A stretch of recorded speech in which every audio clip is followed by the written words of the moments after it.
bitter medicine and the honey of love. Golden sunlight stretches across the lush green hills. Seeing the crowds longing for comfort, Jesus slowly climbs a high mountain. He sits down, his white robe fluttering gently in the breeze. Young Micah runs after him, curiously watching his kind face. Jesus beckons Micah closer, his eyes holding a love as vast as the sea. People begin to gather in large numbers around Jesus. Micah sits next to his friend Lydia. Both are whispering about the toys they just received. Micah shows off his small wooden car and says, "I only want to keep it for myself. I don't want to lend it to anyone." Lydia nods in agreement, tightly clutching her rag doll.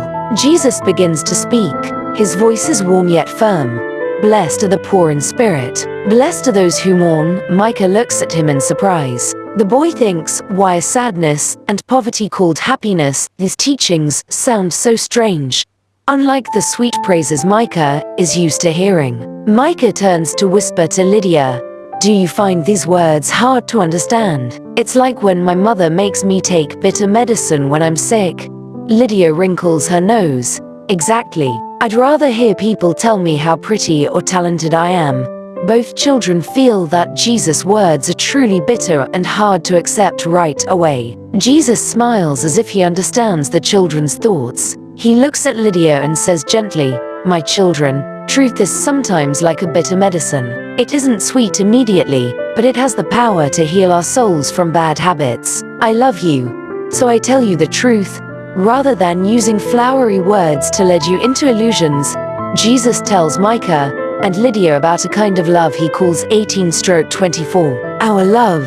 This is when a person spends most of their day thinking only about themselves, what they want, and what they like. Micah blushes, remembering how he didn't want to share his wooden car. That kind of love only makes our hearts small and lonely. He explains further to Micah, "My love for you is selfless love. A 24/24-hour love that never stops. I do not think of myself, but only of your true happiness." The bitter words of the Beatitudes are meant to help you escape your selfish ego, so your hearts can open wider to love others. Lydia asks, "So if we follow your words, will we become holy?" Jesus smiles at Lydia and nods. Yes, living in truth and love is the path to holiness. It may be as difficult as climbing this mountain, but the result will be a peaceful and radiant soul. When the sermon ends, evening has fallen.